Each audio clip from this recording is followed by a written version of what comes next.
I feel bad for that guy in the wheelchair. I I feel sorry for him. It's a good thing my legs still work. It sucks to be that guy.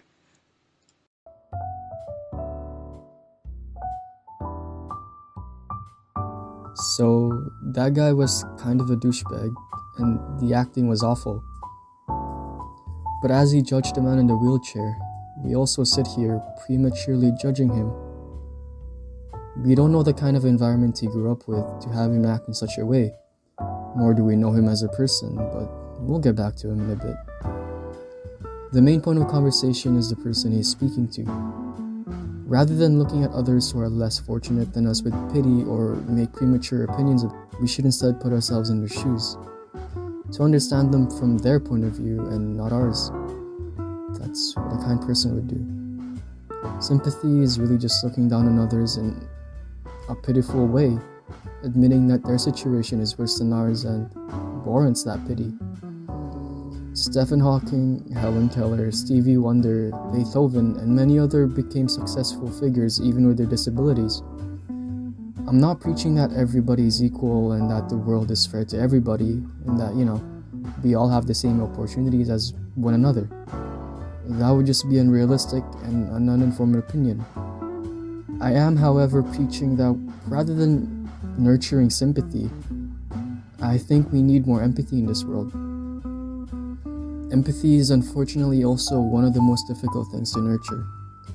Clear empathy requires one to put aside their pride, ego, judgment, and biases.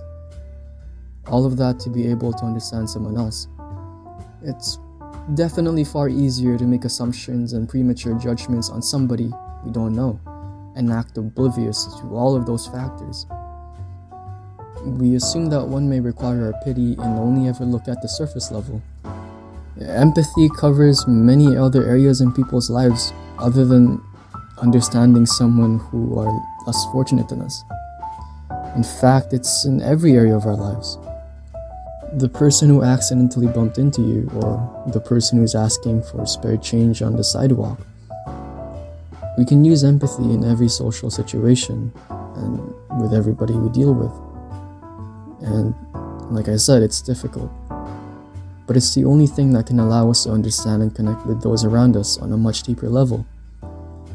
The erasure of previous judgment and biases, giving birth to a genuinely kind person who can understand others' feelings and actions. As Marcus Aurelius puts it, whenever you are about to find fault with someone, ask yourself the following question: what fault of mine nearly resembles the one I am about to criticize? Our society is plagued by constant arguing and senseless violence that rises up from the most trivial things. We refuse to acknowledge that genuinely good people can have bad days that can cause them to act in a way they otherwise wouldn't have acted. Instead, we find comfort in the assumption that everybody is out to get us.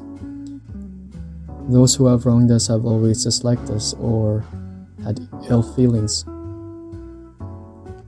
This is also called the fundamental attribution error. We make the assumption that people do what they do because they're douchebags rather than giving them the benefit of the doubt. The benefit of the doubt that we, ourselves, give to ourselves. That premature judgment being clear on the first part of the video. That person who cut you in traffic may have an emergency.